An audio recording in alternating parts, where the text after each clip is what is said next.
Hello to everyone logged on for this evening's webinar. We're going to get started in 5 minutes at the top of the hour.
Hello and good evening, everybody. Or if you're on the West Coast, it might be good late afternoon to you. I'm excited to bring you this presentation tonight. 25 necessary non-technical skills to thrive today and tomorrow. Now, you see that number 25, and some of you may think, wow, that's a lot of non-technical skills to go over this evening within an hour. However, I promise you, I'll be brief and I'll be impactful. So, really, when we look at these, the idea, and I really want to establish some clarity before we get started this evening, it's not that you need all 25 of these skills that I'm going to go over with you.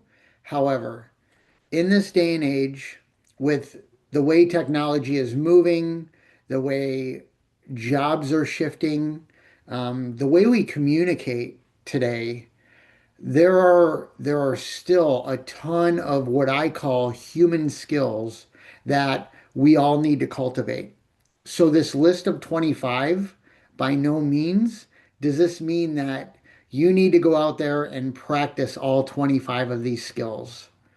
My goal for you really through this program especially is to gravitate to a few of these skills that you may feel might be beneficial for you in your life, where you're at, whether it's business, personal, relationships, groups, whatever that looks like.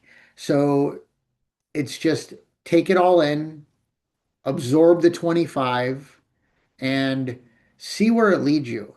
If any of these point out to you and you may look at some of these skills and very well so, you may really be strong in those skills.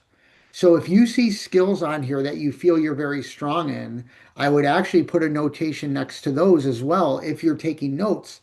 And those are the things that you want to build on. We know want to build on our strengths and either work on or reduce any of our deficiencies or the things we may not do well. However, all 25 of these skill sets are necessary components depending on context, depending on environment, depending on what you're looking to do. These are the things that great tools like AI won't be able to do for you any of our lifetimes. So before we get into it, I do want to do a quick introduction. If any of you have been in a room with me before, welcome back. I'm so glad and grateful to have you again. I know I've been doing these with 99 the Agency for some time now, and there's you're just a great bunch of people. You know, the amount of attention and love I've gotten from doing these for all of you, I'm grateful for. I'm grateful to 99 the Agency for doing these. So for those of you that are coming back to see me, welcome back. For those of you that have never been in a room with me before, welcome. I'm so glad to have all of you. My name is Rob Hinds, and the name of my company is Raise Your Lid Consulting. When you look at this and you say, okay, well, this is all great, core values, expertise, that sort of thing, but what do I really do? Really, what I do is I unlock the potential, unlock and unleash the potential in people and their businesses. And I do it in three ways. I do it through personal services, developmental training programs, like what you're seeing this evening and what I do for 99 The Agency, I call my micro learning series. Within a short period of time, I give you very valuable and simple, applicable things to work on, and you could just go from there. I also do more expansive training programs for groups, teams, and companies on all human connection skills. And then the third thing I do are speaking engagements, whether it's a keynote, panel discussion, that sort of thing. Those are the three things that I do. At the end of the presentation, I'll be happy to share all of my social networks and my digital business card. So if you decide to follow me on any networks to find out a little bit more of what I do, whether it's through my YouTube channel, Instagram, whatever that looks like, you're more than welcome to the information.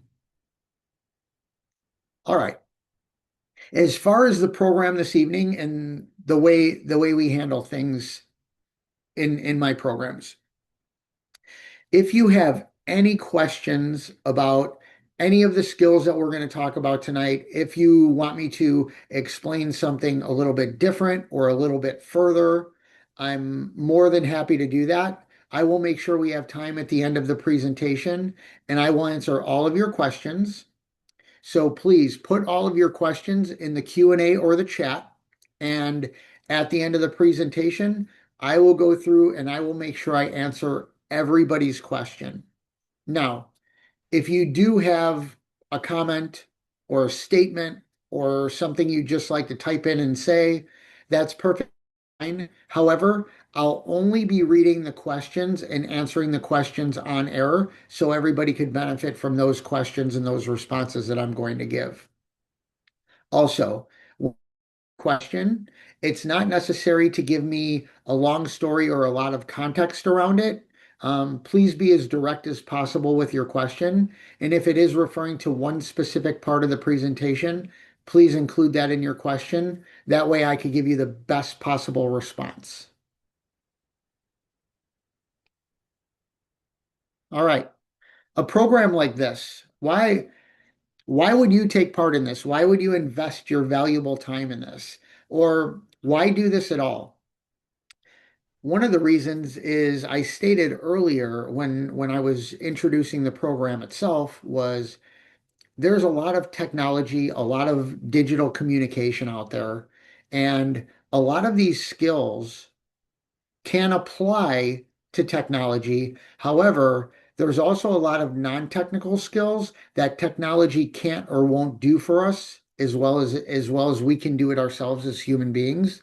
So it's really to deepen human connection. It's to remain agile, efficient, and relevant, whether it's in the workforce or your professional life. As long as human beings exist, there are certain skills that we need to cultivate and need to build and need to continue to work on in order to have more fulfilling lives. It's basically to improve your work and personal outcomes. And as I mentioned technology before, it's to adapt to current technology, not to fight against it, not to avoid it, not to do any of those things. Technology is a wonderful thing, and the tools at our disposal are better and more detailed than ever. However, it's how we adapt through those things that help us. Those are the behind this particular program. Okay, let's get into it. Let's get into the 25 necessary skills. All of these skills, by the way, regardless of your background, your IQ, your emotional intelligence, regardless of anything in your life, every single one of those skills that I'm going to go over this evening are learnable, applicable, and they're valued more and more. You'll notice that, even super technology driven companies, they still need good people like you. Regardless of what the technology can offer, at the end of the day, there's all of us and how do we work within that. So let's start with the very first skill is your mindset and what I call mind management. So when we talk about mindset, we're talking about things like your thinking, the way you view things, your perspective, your ideas. Also, when we talk about mindset and mind management, we also need to take others into consideration. You know, do we just argue with people that don't agree with us or don't agree with our platform or don't agree with the way we do things? Or are we more open to perspective? Are we open to learning?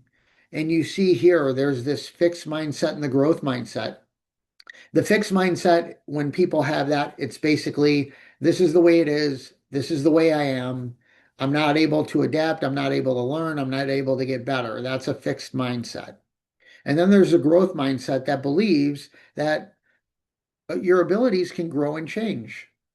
So your mindset and your mind management are very, very important skill to have. Now, if you'll notice on the right here, I have a book called Mindset by Dr. Carol Dweck. Through the majority of the presentation, I'm going to be offering resources. So most of them are books.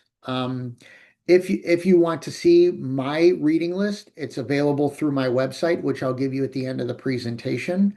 However, at the end of this, I'm also going to give you a list of the 25 skills and any resources I show on these slides. I'll make sure those are also listed on the list. So if you feel like you have to write all these things down and write down the name of the book and the author and that sort of thing, I'm going to give all of this to you at the very end, so it's not necessary. You could sit back and enjoy the presentation.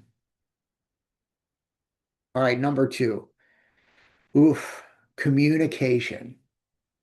When surveys are done of individuals, groups, companies, employees, independent contractors across everything, when they talk about the biggest challenges that people have, and we even see it in our world. We see it with the feeds we get through our social channels. We see it in the division in people and the way they're divided and that sort of thing. Communication has really suffered over the last number of years, especially. However, communication has always been a challenge. So this is another important skill. If you'll notice on this graphic here, there's something called the DISC method. And basically, it's the definition of certain personality styles and certain communication styles. Now, there are a whole bunch of these communication things out there. There are some assessments called Myers-Briggs, Enneagram. There's all these different personality and communication style things. Actually, through 99 the Agency, I actually teach the DISC program, and that's I believe it's coming up shortly on the calendar for 99. So if you want to learn more about communication styles and how to communicate better with people of different styles, you may want to tune into that program. And of course, the resource here is a book by Jefferson Fisher called The Next Conversation, Argue Less, Talk More. Phenomenal book. In fact, Jefferson also has his own podcast, which is wonderful. He's constantly being interviewed, so a really, really good resource for you for communication. Next is emotional and social intelligence. Now, especially over the last number of years, a lot of people, and probably many of you, have heard of emotional intelligence. Maybe there's some of you in here who know quite a bit about it. Those those are also classes that I teach. However, there's something in addition to emotional intelligence, which is called social intelligence. And this is more rare of people hearing from it. But basically what it is emotional intelligence is understanding your own emotions, regulating those emotions, understanding and being empathetic about others' emotions. And then the beginning of relationships. That's emotional intelligence. When we talk about social intelligence, we're talking about how are you in groups? How are you in conversation with people? What are your social skills that actually build and cultivate strong relationships? So emotional, it's a little bit about you, a little bit about others. Social intelligence is basically how are you with others, whether it's in groups or individually. The resource I have here is the book called The New Emotional Intelligence by Travis Bradberry. Travis actually has quite a few books out about emotional intelligence. This is the most recent and by far, at least in my assessment, the most impactful. So I wanted to share all of that with you this evening. Emotional and social intelligence, very important and absolutely a skill that you could build, or this is also a skill that you could diminish. If you don't work on it, it could affect you negatively as well. Whew, this is a good one.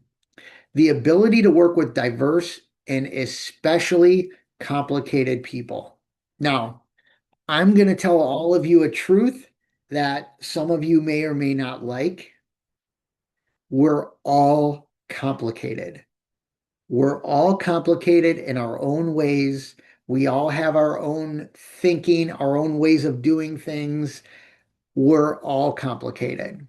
Now, when you're dealing with or working with complicated people, are you able to recognize things? Are you able to adapt? Are you able to work with diversity? And for diversity, just to be clear, I'm not just talking about diversity of differences in race, religion, views, anything like that. I'm also talking about the diversity of thought. Are you open to different perspectives? Are you open to learning? So, the ability to work with diverse and especially complicated people, it's a huge skill because once you can do this, once you could work with the most complicated people, you have the ability for the people that are less complicated or not that complicated at all. You have the ability to grow incredible rapport in relationships with people. So, this ability to work with diverse and complicated people, not only is it important, it's necessary because at the end of the day, the way humans are built, we are tribal beings. Of course, we like to stay in our groups where we're comfortable, whether it's through our belief system, whether it's through our agreement on things. We're in a group, we all like the color green.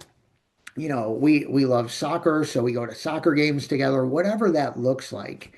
Of course, being in our own group or our own tribe is something that's very comforting to us. However, if we could also understand, learn about, even get along better with people of different tribes, whatever those tribes look like, the better we can be as people and more diverse ourselves. The resource here is How to Work with Complicated People by Ryan Leake. This is a really fun read. Um, Ryan is also all over YouTube. He's got interviews everywhere. Very quirky, very funny, very intelligent, very well spoken. So Ryan is a really good resource, especially with this subject. Okay, this. I'll bring up the obvious first. Problem solving, especially when you're either auditioning for a role, you're interviewing for something. People want to know how good of a problem solver are you? And relevantly so. Being a good problem solver is great. However, being a problem preventer is even stronger. Yes, it's wonderful to have skills in problem solving. Where it really gets exciting and where you really level yourself up in the skill category is when you're able to foresee problems and actually prevent them in a safe, healthy way. So, problem prevention, problem solving, massively important. And this book called Upstream by Dan Heath, this this was one of the more impactful books on me recently because I always thought of myself as a good problem solver, and there were parts of me that also saw problems ahead of time and was able to be preventative. However, I never really read or researched on anything about problem prevention. It's always been about problem solving. So this particular book, this resource with Dan Heath, this opened my mind even further about how important problem is over problem solving. Great skills to have. Okay. Then there's another thing most of us hear commonly. Are you a critical thinker? Are you a creative thinker? Um, and this is where people sometimes put themselves into boxes unfairly. That some people say, well, Rob, I'm just not a creative, that sort of thing. Now, because this is for 999 agency and all of you in the room are some form of talent, chances are all of you in the room are creatives. However, There are some industries I do these programs for. Maybe it's manufacturing or engineering or whatever. And sometimes people feel like they're not creative because they're more functional. However, all of us have the ability to build on our creative thinking. It's just that the creatives have a little more leg up in this category. Now, critical thinking is the other part. Are you able to work through problems for great solutions? It's funny when I picked out the visual for this slide, I was really curious. Have any of you seen the show Scorpion?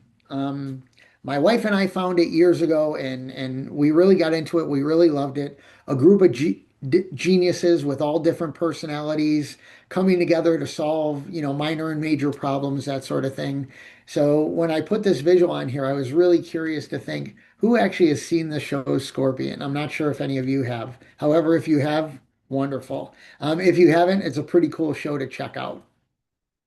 Now, the resource here for creative and critical thinking is a book called Think for Yourself. This is a really simple, short read by Thibaut Marous, who has several books out there, all very, very well thought of and very well written. And it really opens your mind to the ability we have in expanding our thinking. So, creative and critical thinking, another essential, very necessary skill to have. Time management. This is one that's pretty common across the board. We all hear about it. Maybe even we talk about it. Some of us might be really good at it. Many of us probably aren't as good at it as we could be.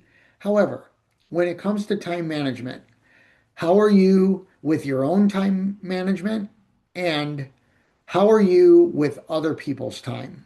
And what I mean by that is time management works two ways. Yes, we try to get everything done we can. We do our best to prioritize things, get things done. However, when it comes to dealing with others, which is an important skill to have also, are we respectful of their time? You know, for those of us in the room that are constantly late, that's disrespectful to others. For maybe in a conversation, monopolizing the conversation, that's not such a good thing. Are we respectful of other people's time while investing our time appropriately? Maybe a time investment for some of you might be scrolling through Instagram. However, is it more valuable to scroll through Instagram for 2 hours? Or maybe you cut that down to 30 minutes and you're able to use your time better towards something that could move you forward. When it comes to prioritizing tasks, what we have here on the screen is called the Eisenhower matrix. And basically, it's things that are urgent or not urgent, and things that are important and not important, and where to classify those things. So, not to break this down entirely, however, quickly, if something's urgent and important, this is something you do right away. You do it now, you get it done because it's urgent and it's important. For things that are not urgent and not important, these might be things you put on your not to do list. So, time management, very, very important skill. We all run into it. And, the excuse of everybody saying, I don't have time or I'm too busy. And I'm sure there's many of you in the room that do say that. In all fairness, we all have the same amount of time. It's the way you invest it or misinvest it.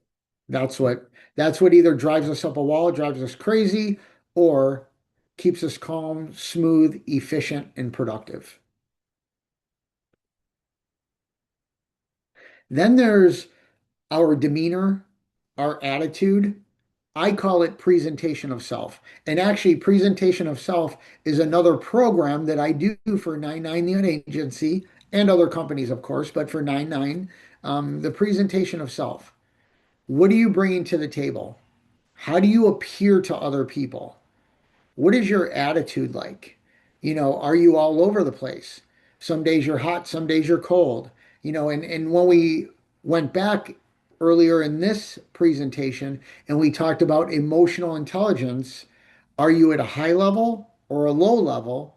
And you could be at different levels depending on the situation, depending on the people. However, one of the skills that is very, very important is how consistent can you be showing up as your best self?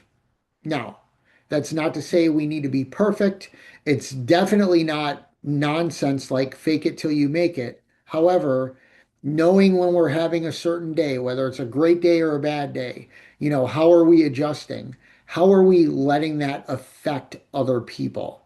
That's where the skill of your demeanor, your attitude, and how you present yourself really becomes important and comes into play. Now we talk about things that, yes, they might be instilled in you from a young age, depending on your background, depending on your experiences, good, bad, indifferent, whatever that looks like. However, when it comes to grit or perseverance or resilience, this is where under stress we find out the true character of people. So with grit, it's pushing through. It's grinding. And I don't mean in an unhealthy way. When I'm talking about grit and perseverance, I'm talking about it in a very healthy way. Like really pushing through something. We've gotten to a point a lot of times especially in society where people just quit too soon or they quit right away. Something doesn't go exactly the way they want or expect it and they move on. Now, it's not that pivoting or moving in a different direction is wrong. However, if you don't give your honest effort, your honest chance, your honest self to work through something, to see if it can really work, to really give it the best opportunity it can to work. That's where things like grit come into play. And I have two resources here. The first one is the book Grit by Angela Duckworth. Massively popular. And actually, it's in my top 5 books of all time of the most impactful on me. So, The Power of Passion and Perseverance, this book is phenomenal. Then, a little more recently after Grit, I read this book called Shatterproof. This opened my eyes to resilience. A lot of times, if we say we're resilient, that's a good thing. And it is. However, what Shatterproof taught me was resilience is just a baseline. We don't want to say, wow, we made it through those hard times and let that be the end of it. What Shatterproof taught me is, okay, I've been through these hard times. I made it through. Now, what do I do with that experience? What's next? What's the next step? So, when we talk about grit, perseverance, and resilience, those are great baselines for what's next in our lives. Some people let hard times crush them, some people let hard times build them. Personally, I had a choice years ago to let hard times absolutely crush me. Fortunately for me, I refused. I decided to not only persevere, but actually excel and move forward despite those things that happened to me. So, the first thing we talked about tonight was mindset and the way we think about things. When you look at your grit, your perseverance, and your resilience, how are you looking at that? Very, very important skill to have. Next, we have adaptability, flexibility, and agility. How do we adapt in certain situations, or do we not? For the people that have that fixed mindset that I referred to earlier, you just say, oh, that's just the way I am. That's just how it is. That's the way the world works. When you have a fixed mindset like that, it's very preventative and adaptability goes out the window. However, the more you have a growth mindset, or even if you're optimistic, when you're optimistic, you realize that things can go wrong. However, you decide to move forward in a positive way. So adaptability starts to come when we realize that, okay, something may not be working or it's working. How do we make it better? How do we adapt? And nothing has made us more adaptable or not, especially in these last 6 years. There have been so many changes on the world level, the local level, the personal level. So when we talked about adaptability, these last number of years, it's been a real test to who is really adaptable and who is not.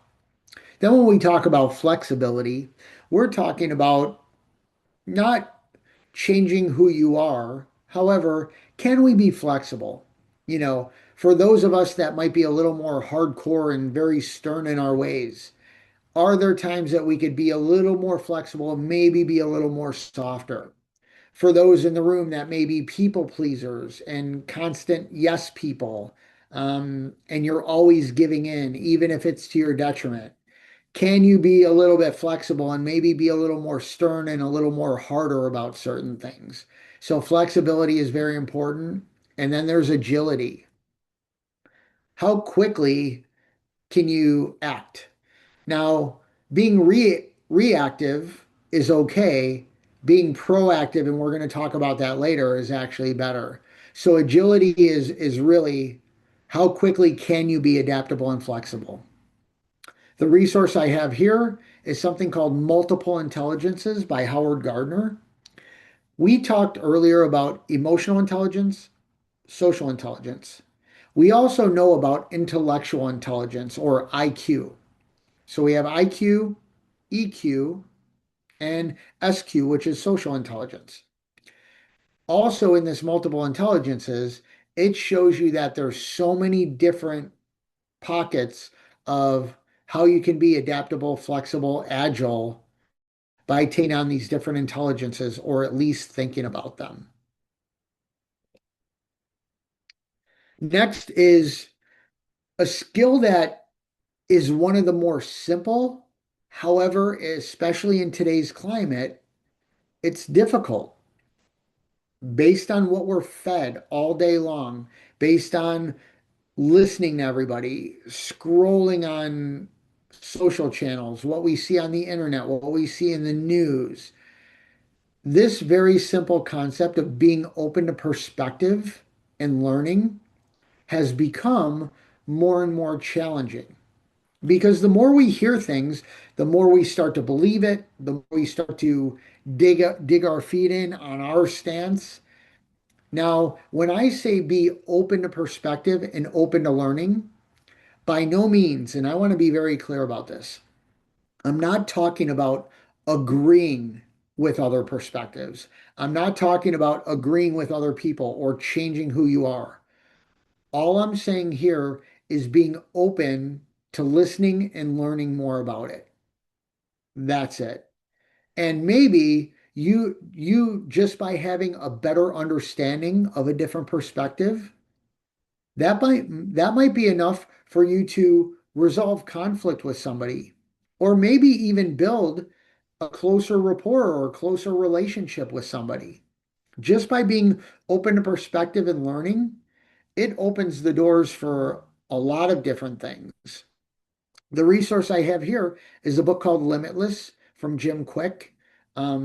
It's really about learning things faster, unlocking your potential of the things that by being open-minded, you could actually benefit your life better, or at least be more in the know, at least be more understanding of what's happening around you.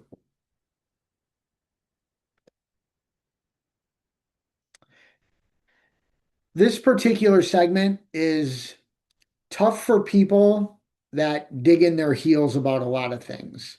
And I'm sure all of you know somebody, or it may even be some of you in the room that don't admit mistakes easily. Maybe it's because you fear for your job. You fear judgment. There's some sort of fear in you to where, being open about your mistakes is not something you're looking to do. However, for this particular segment, It's all about learning from mistakes, learning from the feedback that people give you, and adjusting accordingly. And by adjusting accordingly, I don't mean that you have to do something the way somebody wants you to do it. That's not entirely it. However, it may be a part of it. What I'm talking about with adjusting accordingly is, can you take the mistakes that you made and some of maybe the feedback that didn't set well with you? Can you think about it openly? And maybe there are some adjustments you can make. So the resource I have here are mistakes were made, but not by me. It's all about how we overly justify ourselves. We give all the reasons and excuses and all the nonsense around why we did something or why we said something, and we really stand our ground when actually in our hearts we probably know it's a mistake and we're just not dealing with it well, or we're not dealing with it at all. So that's a great resource for all of you. Very, very simple, especially in a technology-driven world. Making connections and networking.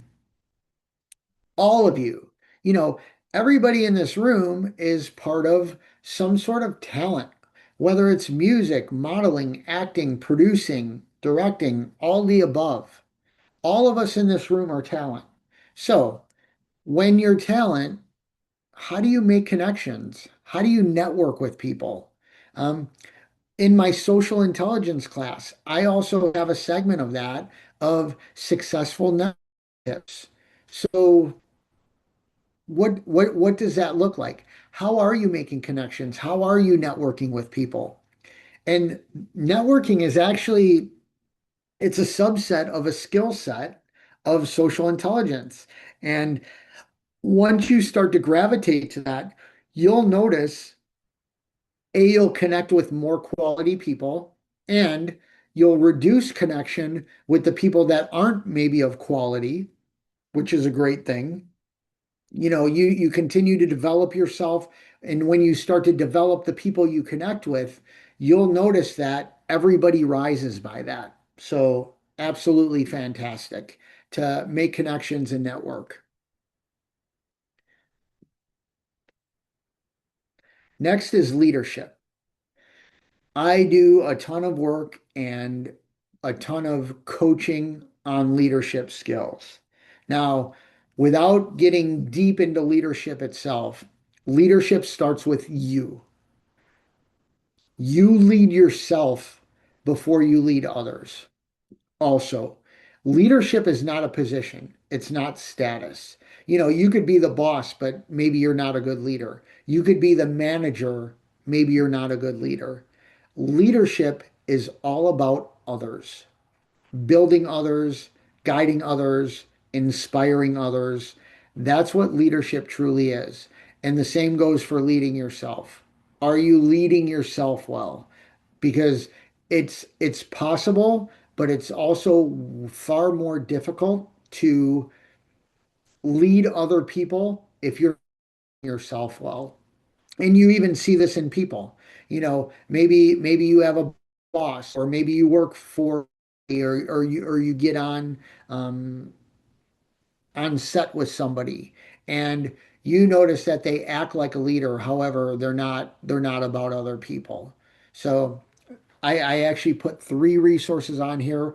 There's a million resources on leadership, tons of podcasts, articles, LinkedIn. I mean, all kinds of stuff about leadership. But these three, the 21 Indispensable Qualities of a Leader by John Maxwell, Culture Renovation by Kevin Oakes, and Simon Sinek's Leaders Eat Last.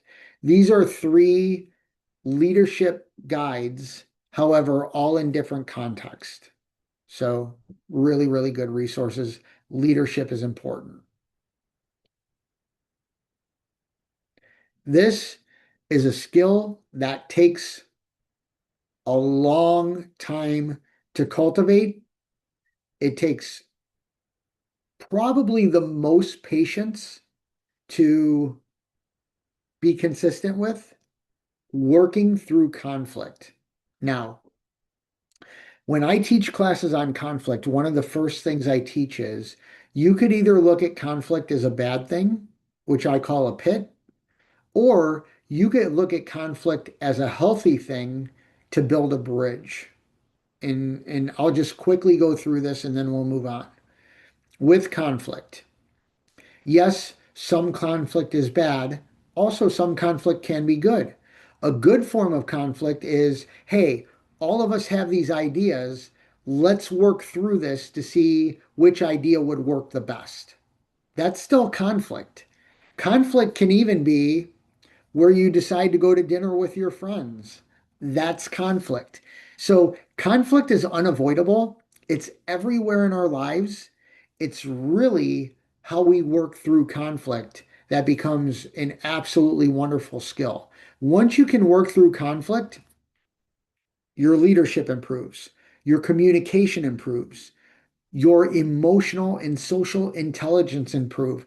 A lot of these things we've been talking about already this evening, they all improve when you could really work through conflict well. Now, a couple of the resources I have here on the top left is the Thomas Kilmann conflict management model. Basically, this gives you if your level of assertiveness and your level of cooperativeness are at certain levels, it will give you an indication of whether it's a win-win situation in the conflict situation, whether it's a win-lose, a lose-lose. So this conflict management model actually shows you where conflict falls in certain situations. The book resource that I have is The Mindful Guide to Conflict Resolution. Rosalie Puiman does a really super simple and detailed job of helping people guide themselves through resolving conflict. Most people don't like conflict. Some actually welcome it, however, maybe not in the best way. But when you could actually think of conflict as a healthy thing to build a bridge, immediately that thinking could translate into better behaviors around it. Then we have negotiation. This is a great skill. And it's funny because we all negotiate for the time we're little to the present. We all negotiate. Children, if any of you in the room have children or you have younger siblings or anything like that, trying to get a 4-year-old to go to bed on time, that's a negotiation. Trying to talk about what's for breakfast, that's a negotiation. So negotiations happen all the time, everywhere in our lives. Can we get good at that skill? Now, the key to negotiation, and there's a big misunderstanding. Most people think of negotiation as I need to win. The real key to negotiation is how does everybody get a win here? So again, the way we think about things, the way we gravitate. This book right here, Never Split the Difference by Chris Voss, massively popular. Chris has a ton of videos out there, that sort of thing. But this is somebody who was a top hostage negotiator and took those skills and were able to translate them to the business world or the world of our personal lives and how we negotiate through things, what our true purpose is. So, I said a few minutes ago, the goal isn't for one person to win. The goal in a really, really good negotiation is for everybody to have a win. Even if parties don't get everything they want, everybody gets a win. That's the key to solid negotiation. Next are presentation, public speaking, storytelling. Now, because tonight we're in a talent-rich environment, all of us are talent in this room from 99 Neon Agency. This is important.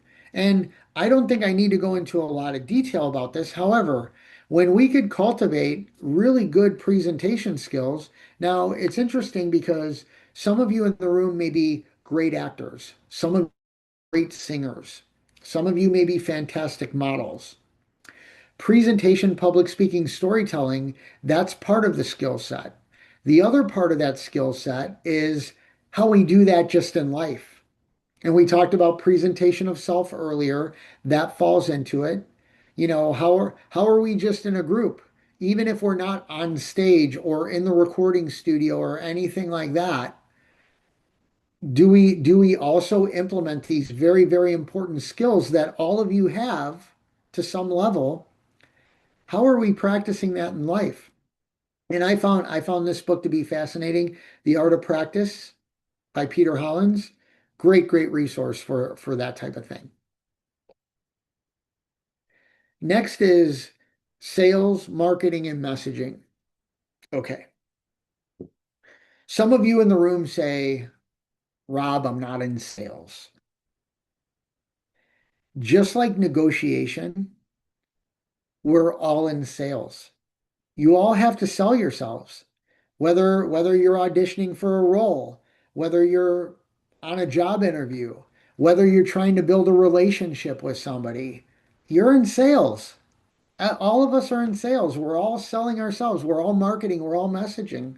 So with that, when we talk about that, many times, especially in the entertainment industry, there are other industries as well, but especially in the entertainment industry, we go through what I refer to as I me thinking. Me, me, me, me. Now, as human beings, we're all self-absorbed. In the entertainment industry, we're more self-absorbed. Partially because we need to be. People need to like us, love us, hire us, follow our Instagrams. We do need to be out there. However, when it comes to marketing and messaging, how do the attributes and skills you have, how do they benefit others?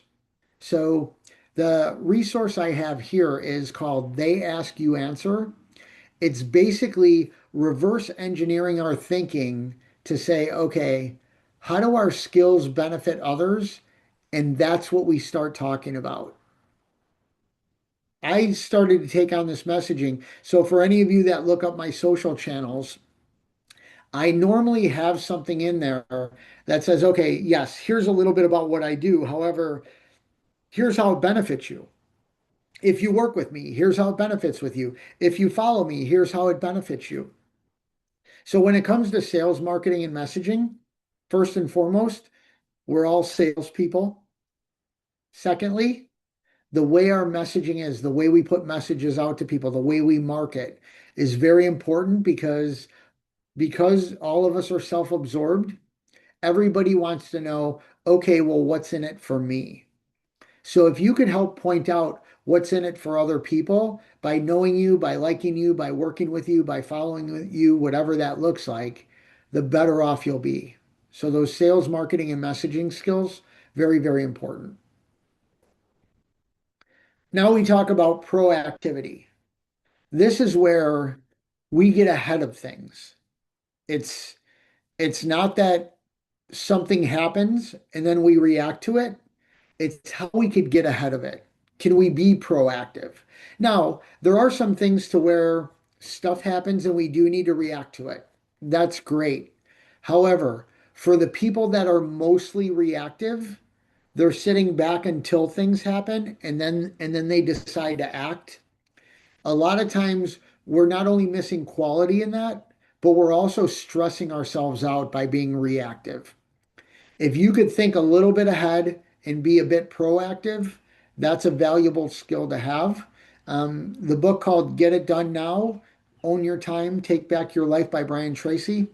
Really good, solid, classic resource on thinking ahead of time, being proactive. Grace under pressure. Oof. This is a tough one for some people.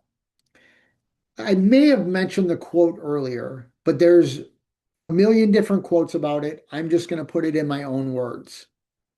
True character of people is revealed under duress or stress or pressure.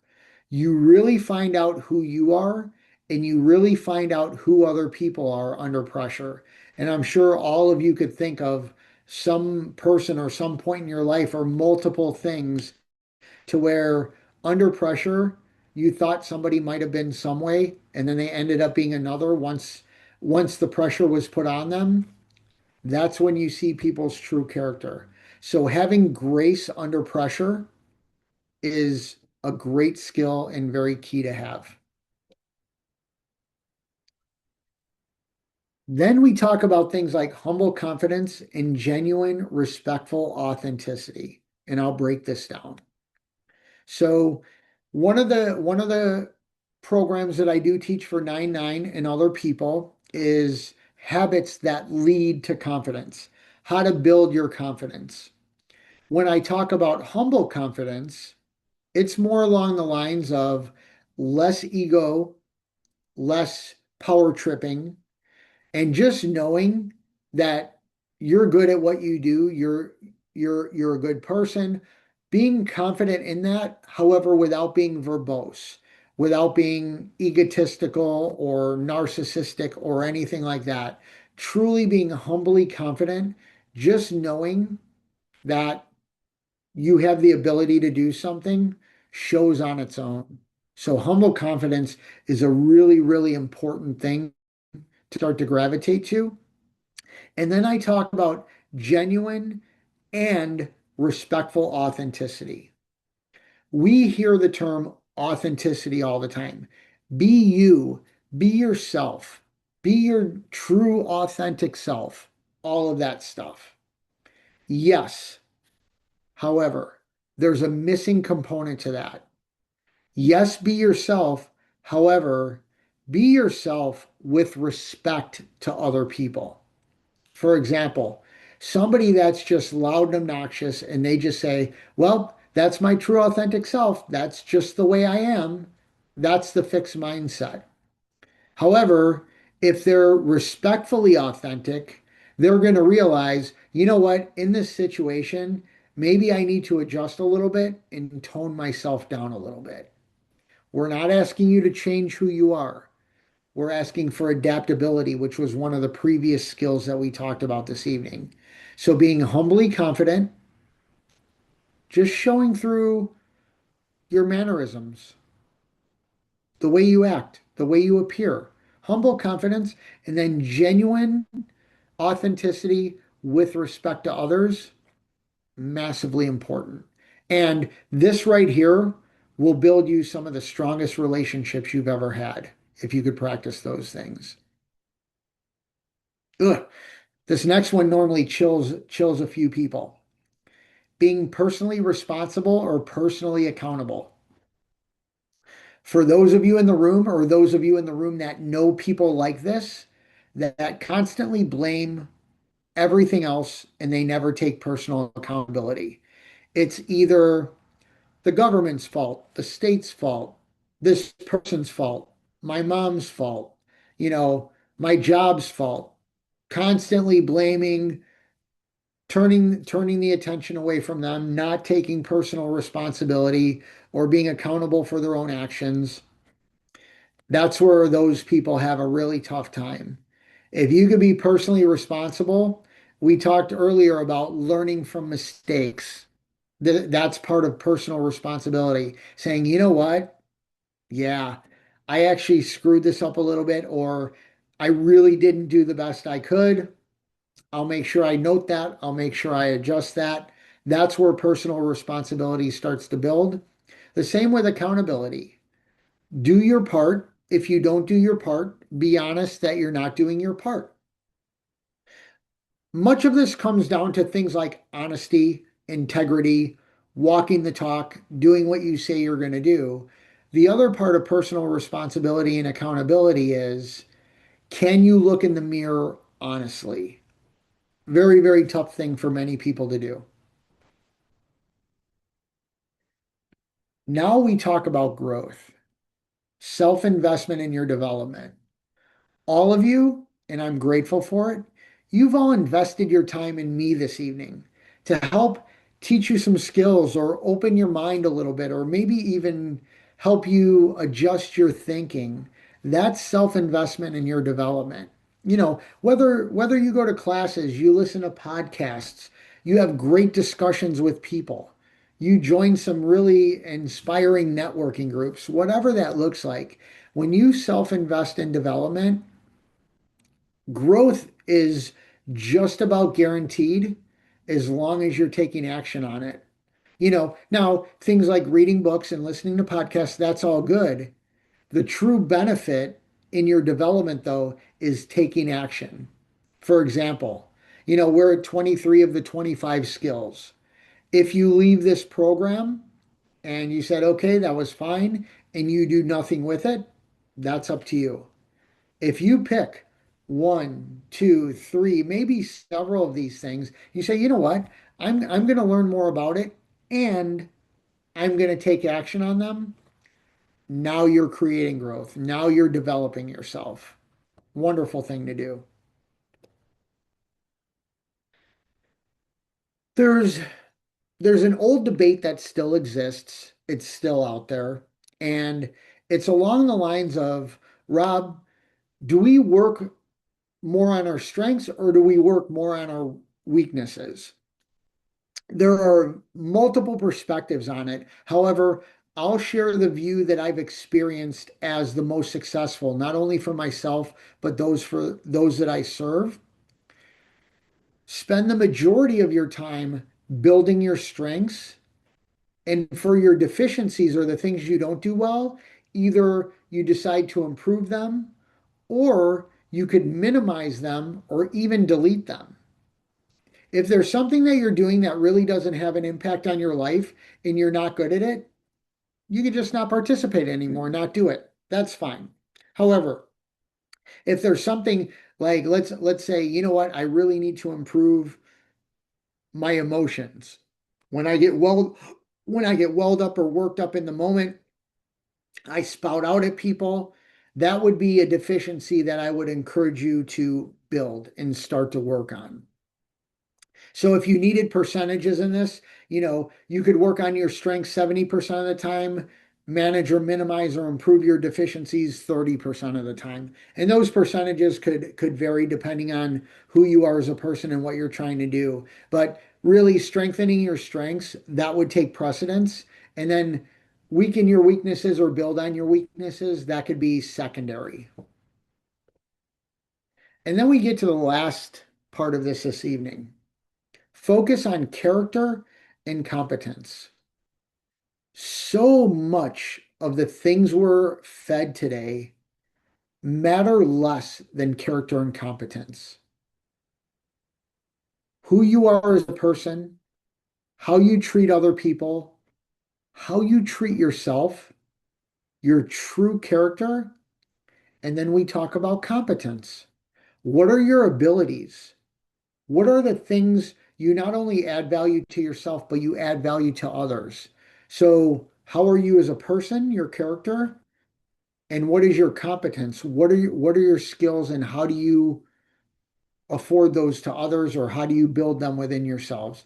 Those are the important things. All the other noise and nonsense around it may have certain levels of importance. However, if you could focus on building your character and building your competence, all those other things will diminish. They'll all go to the wayside. The resource I have for you on this is a book called Leading with Character and Competence from Timothy Clark.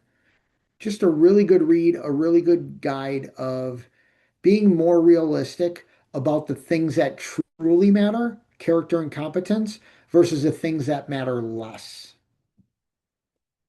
All right. So as I get into the questions, I'm going to look into the Q&A and chat. Those are the 25 skills that I've shared with you this evening.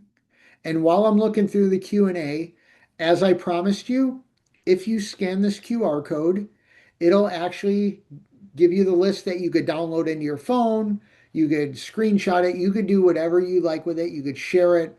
You could print it out, put it on your desk, whatever you want to do. But once you scan this and it gives you the list and it lists all the resources that I gave you this evening, you're more than welcome to do that. And let me take a moment to check the Q&A and chat to see if anybody had any questions.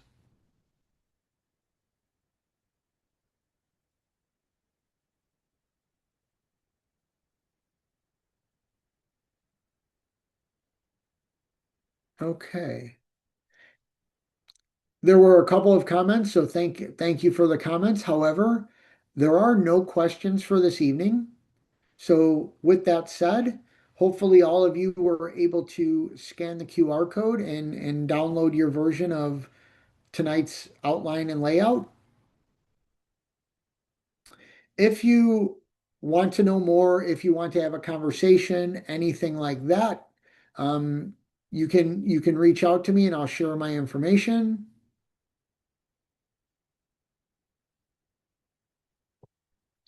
Okay, I'm going to go back to the QR code for a moment.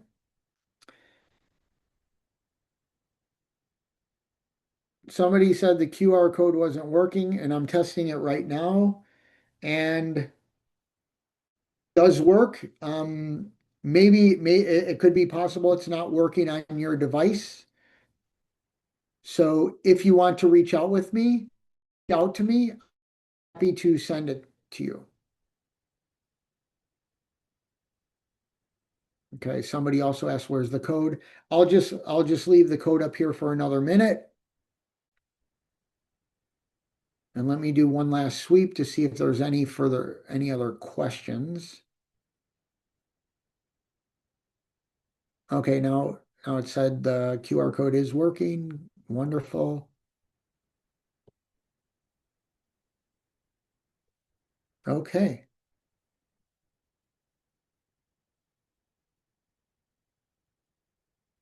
Okay. Here's my information.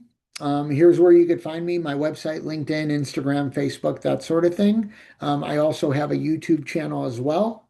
So you're more than welcome to connect with me on any of those. This particular QR code, if you scan it, it will take you to my bio site, which has all of my contact information and everything that I've shared with you here.